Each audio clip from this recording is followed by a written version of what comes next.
So overlanding for me in New Zealand is really getting to see some of these cool places, and it's very different, I'd say, to travelling in other countries, for example Australia and America and things like that.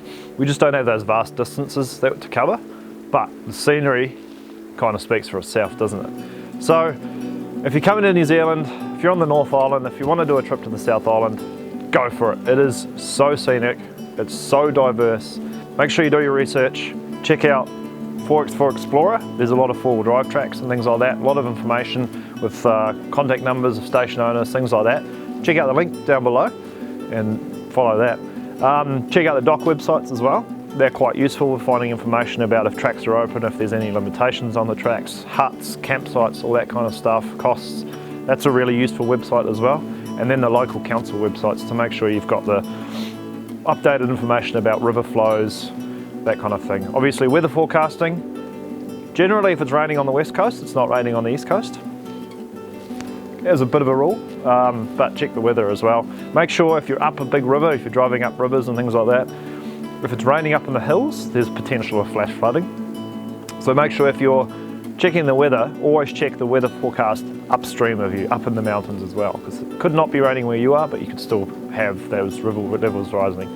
Another telltale sign of river levels rising is the changing colour of the river. It's going from clear to kind of milky. So that's a really good sign as well that there's something happening. But as far as our trip goes, 3 days getting out in the backcountry, I think it was really nice to get back to the grassroots of what overlanding is for me without a lot of the gear that I've had. I've struggled with charging camera batteries and running my production side of things, just because the car's obviously not as well set up with a dual battery system and things like that. A lot of the camping gear is a lot more basic than what we carry, but it's also been a really nice kind of contrast and really good to kind of get back to that. It's taught me a lot, you know, I've forgotten quite a bit of how I started. So if you've got a standard Hilux, if you've got a standard car, put some wheel tyres on it, some all-terrain or mud tyres, and get out there and start exploring and start building your car up as it is. You don't need to have all the gear at once to go and do trips. It's nice to have, but if you want to get out there and just start exploring and learn for yourself and what works for you, then definitely get it.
Hey guys, and welcome to another episode of 4-Wheel Drive New Zealand.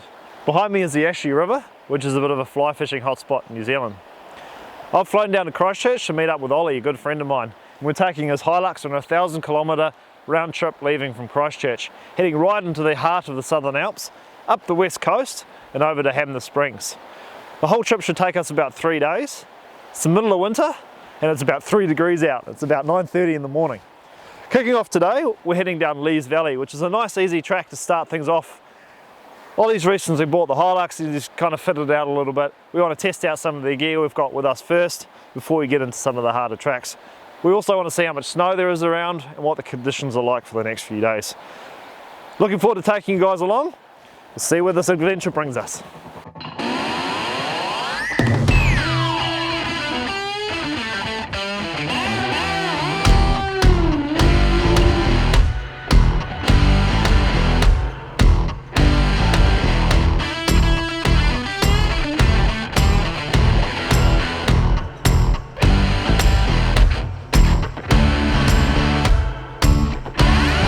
She ain't Well, I told you it was cold. Come check this out.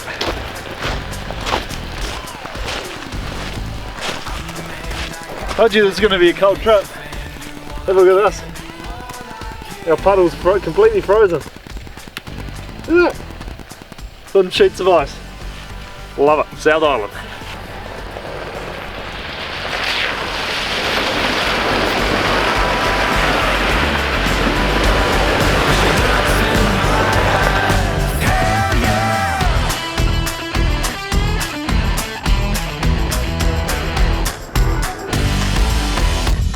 So a lot of these high country roads, there's a lot of active farms, so you'll find livestock on the roads. So remember the gate etiquette, leave the gates as you find them. This one's shut, so we'll close this one again once we go through.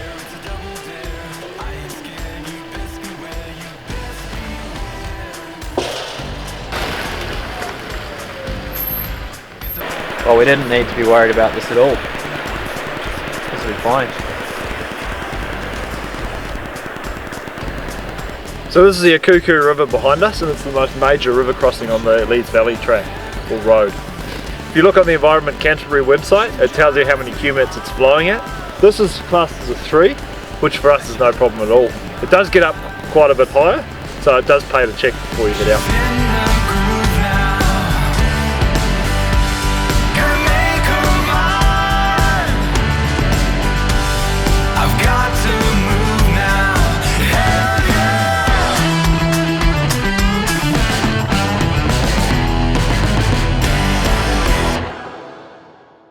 So we've just had a bit of a look at the weather forecast, and it's not looking too promising for this afternoon. It's supposed to clear up tonight, but what we're worried about is the Avoca Hut just over Arthur's Pass.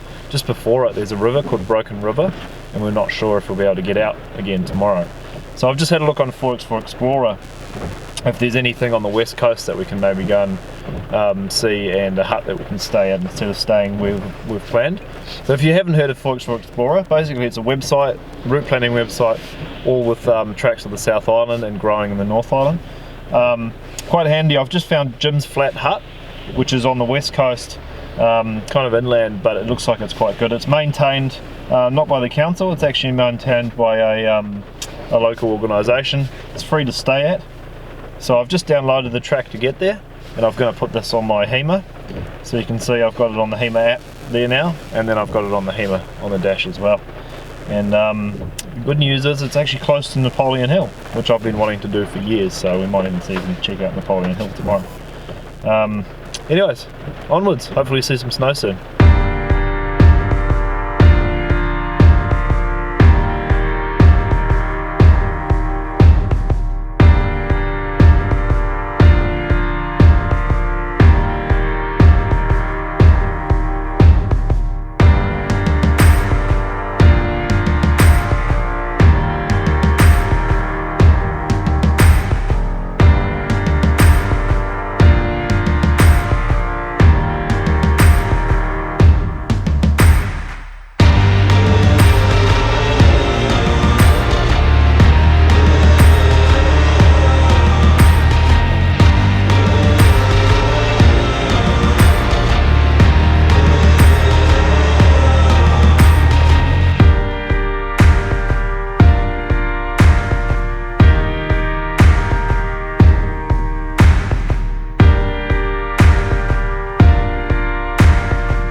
So it's been a pretty cruisy day.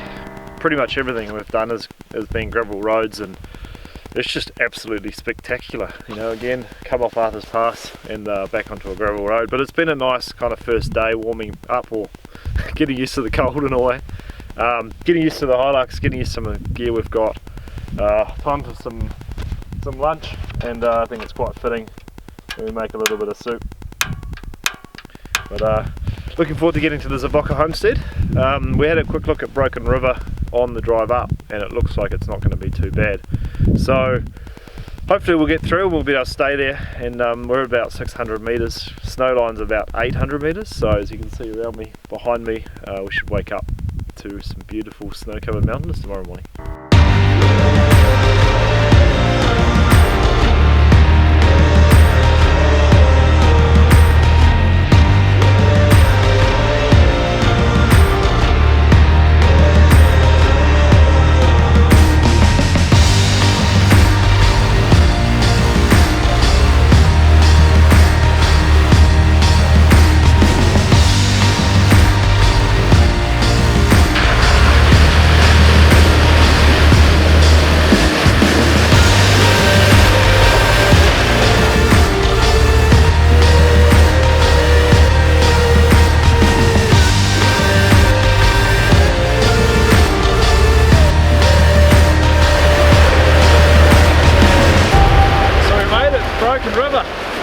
What an epic spot. You can't quite see it because of the lighting, and hopefully those mountains behind us will uncover with a bit of cloud cover, and you can see they're all covered in snow. How awesome is this place. Broken River. Just got to head up that way a little bit further and try and get across the river because our homestead's actually on the other side of the river. Looks fine here, but over there we'll see. We'll go for a bit of a walk and do a recce.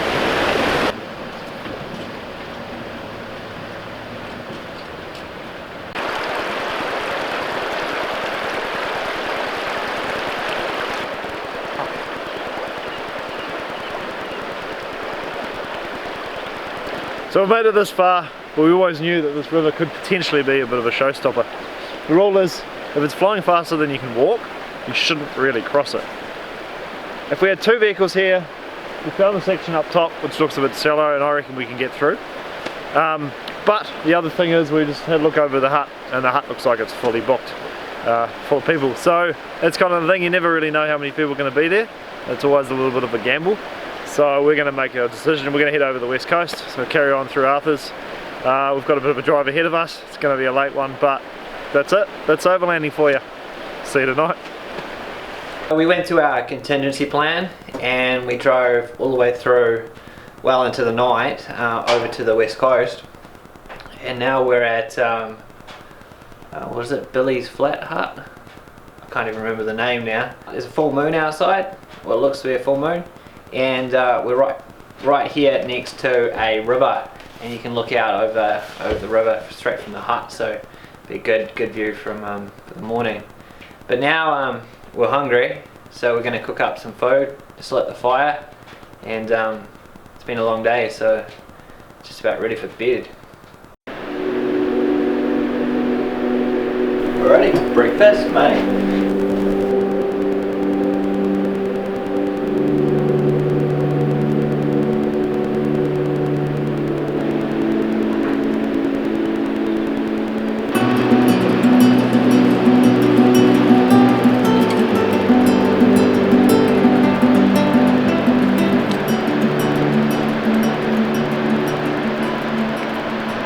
So it's day 2, and we've woken up here at Jim's Flat Hut, and it's such a contrast from where we were yesterday in the high country. We've woken up in this rainforest pretty much on the west coast. We couldn't believe it driving in last night. The track was almost like a river, and we're kind of figuring out where we're going. Managed to get the fire going in the hut and get ourselves warm. It was still pretty cold last night. It wasn't minus, but I still reckon it was around a 2 to 1 degree. Got some food in us and went pretty much straight to bed. We had a pretty long day. From the Avoca hut to get to here, it was an extra 160 odd kilometres that we had to drive into the night. But that's how it is. I've always liked exploring and seeing what's around the corner. Sort of inquisitive with my job, with working on cruise ships, going to new places all the time. You're seeing lots of places overseas, and it's also good to go and see places in your own country. I mean, we're right now probably only in less than an hour's drive from Greymouth. You know, it's not actually that far. There's so many places that are accessible here in New Zealand. These huts, these dock huts, and it's really quite unique to New Zealand in a way. They're scattered all over the South Island. There's quite a few of them in the North Island, and a lot of them are accessible by 4-wheel drive. And there's a whole ton which aren't, which is all by hiking in. And you make sure you have some dock passes with you, but it really is a very good option if you're touring around New Zealand to have some of these dock passes and to be able to stay in these dock huts. So the plan for today, we've got Napoleon Hill, which is just up the road, probably another 20 minutes up the road. So we're going to go have a look and see if we can get through. I've got to make a few phone calls this morning to see if we can get some more permission. Expect rain to be heavy at times, especially this evening, and then once again late tonight, so be prepared for that. 40% chance for rain.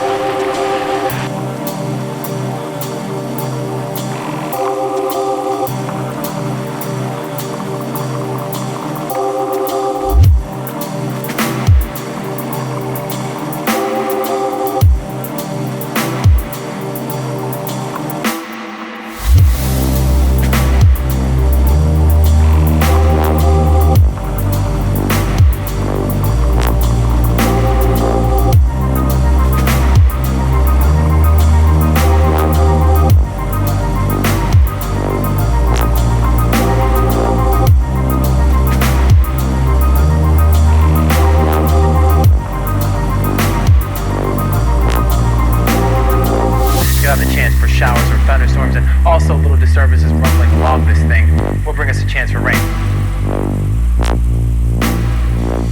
Expect rain to be heavy at times, especially this evening, and then once again late tonight, so be prepared for that.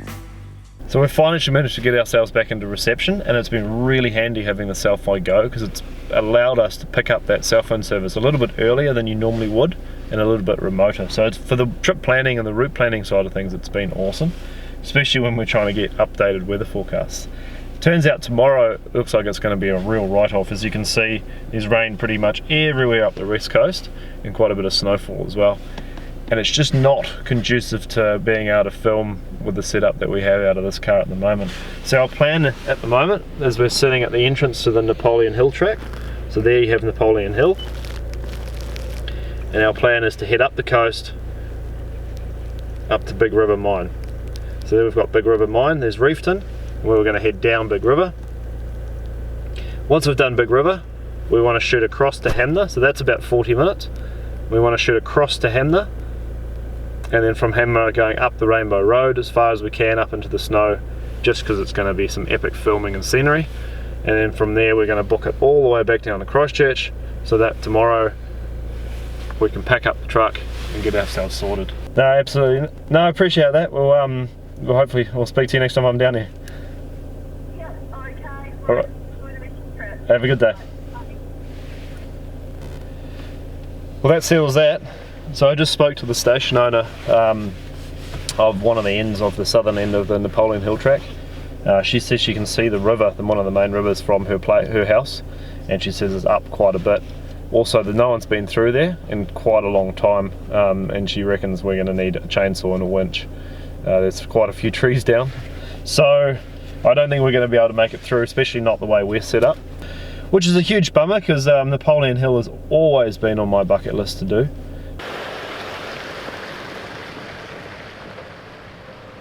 So I finally made it to the Big River track on the west coast, just outside of Reefton. I've been wanting to do this for a while, and I think we made a good call. We pushed on a little bit, sun's out, here we are, Big River Goldfields. Let's go check out a bit of history.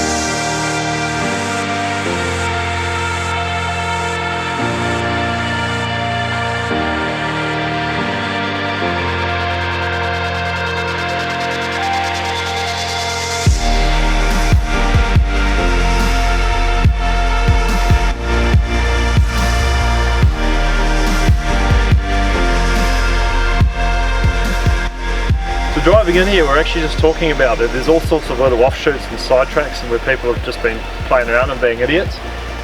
And this sign kind of highlights it. Guys, we really need to look after our four-wheel drive tracks. And driving off the tracks and ripping up ruts and just going through holes for the sake of going through holes is pointless, and it causes us to lose our four-wheel drive tracks. So, abide by the sign. Come on guys, let's keep all of our tracks for future generations to come so we can all come out and enjoy these awesome kind of places.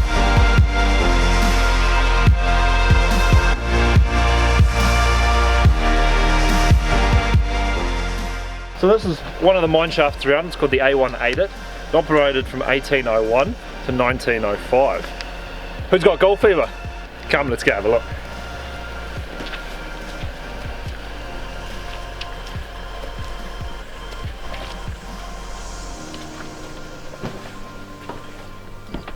You imagine what it would have been like living up here, up in the bush, and working these mines all day.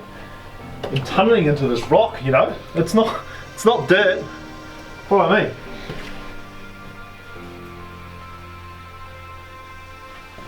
A few New Zealand cave weta, not very big ones, but if you've never seen a weta, I'll give you a bit of a close up in a second. It's basically a giant cricket. This thing goes on for miles. We've probably walked a good like 300 metres, and it keeps going. I mean, it gets wet.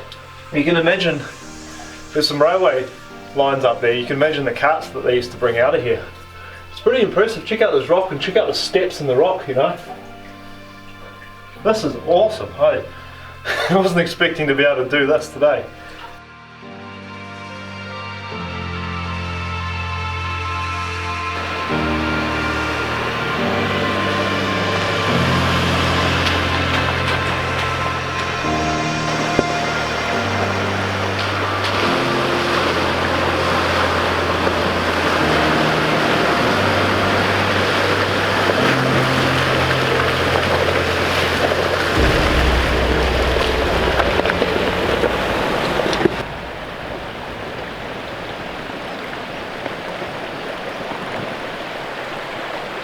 So we finally made it down to Big River.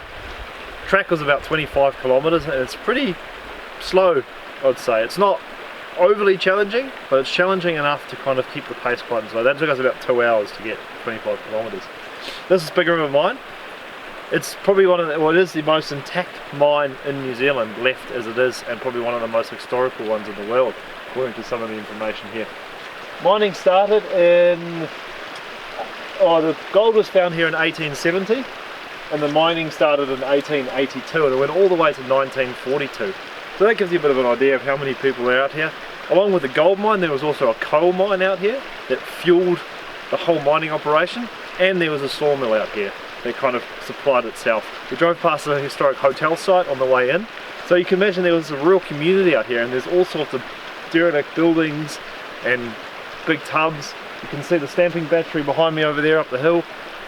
This place is really worth coming to check out. You could spend a couple of days up here. This is honestly, I think, moving up into one of my top tracks in New Zealand. There's a couple other ones, but this is definitely up there.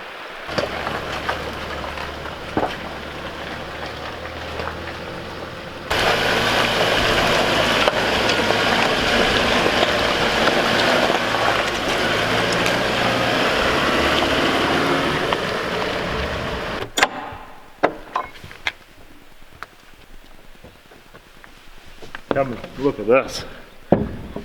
This is the best preserved historic mine in New Zealand, gold quartz mine in New Zealand. So pretty impressive. And it's really got to thank the people that have actually taken the time to restore this building and cover this all up so we can all come out here and enjoy it. We're standing inside the winding hut over here. And you've got, in the mountain, you've got all the coal mines going down and across. There's a big winding rope that comes up, and there's a popper head, so if you can't really see it, but if you look up the hill, there's a popper head on top of the hill, where the ropes came down, and they would lift all the coal out of it. And this is the winch that drove all of that equipment and lifted all the coal out. And it's all steam powered. That's absolutely fascinating. And they've dragged this all the way out of here from Reefton, I'm guessing from Reefton, and it would have been all horse and cart. It's absolutely fascinating.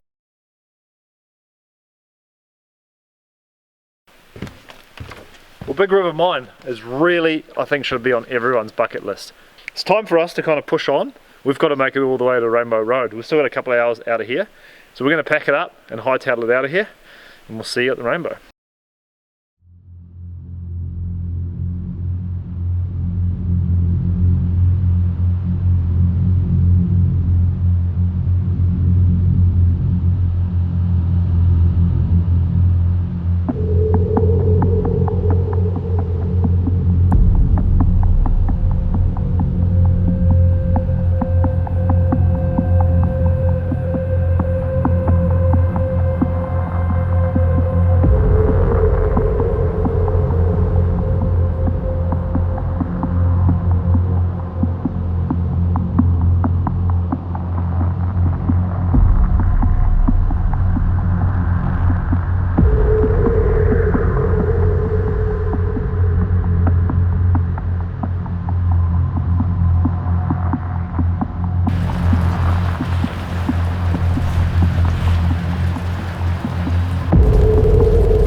So it's the morning of day 3 and we've almost woken up to this. No, I'm kidding. We found a secret little spot yesterday. It's got hot showers and the real toilet. But here we are. We drove up here early morning at about 6 a.m. just on before the sun came up. And it was absolutely fantastic watching the sunrise. Well, watching the light come in, as you could say. And it was fantastic. You're driving up through these hills and slowly all these mountains are starting to reveal themselves with the snow on top of the hills. Has the trip gone to plan? Well, no, not really. We've had to change the plan multiple times, and that's just due to being middle of winter. We've been literally running away from the weather the whole trip. And that's what overlanding's about, that you're going and exploring. We set out with one plan and we've gone and seen other places instead. We're going to carry on up the Rainbow Road a little bit further as far as we can go, and I think the highest we can get to is about 1,200 metres before we're going to have to turn around and drive back to Hammond Springs. As for us, I think this is a perfect opportunity to finish the trip. Thank you so much for watching. I hope you enjoyed it. We'll be coming up with a vehicle build series kind of towards the end of the year. We're looking at purchasing a new vehicle. So I'm not going to give too much away yet what we're buying. It's not a Hilux. Some of you have commented online asking if that's the new rig. No, it's not. But we'll be building up a new vehicle and things will be happening with Four Wheel Drive New Zealand. So stay tuned. Thank you all guys for subscribing. Hit that subscribe button, that like button if you haven't yet. We'll catch you next time. With a piece in my hand and bloodshot eyes, I walked to the water for a last goodbye. He begged so much, it clouded my mind. One thing's clear, the man's gotta die. Might makes right, so he said, when he held all the keys over our head. I lived in that grip, but now he'll learn at the end with the tables turned. Lord, forgive me. Take me on down the river where the guilt can't find a red-handed sinner. On where the grave can cry out, 'cause I done wrong. Down the river with a hand on a Colt and a finger on the trigger. And long before dawn they try to find me. So take me on down.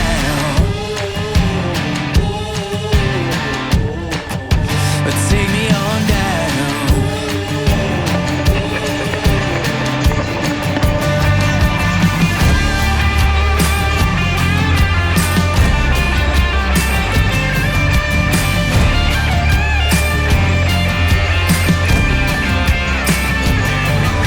I never saw him coming on the boarding planks now, staring down a barrel at point blank range. I made for the water, jumping off the ledge, but not before I gets to the chest. Now there's blood and water filling up my lungs. Blood and water filling up my lungs. My heart is beating like a fading drum. Lord, forgive me, here I come. Take me on down the river where the guilt can't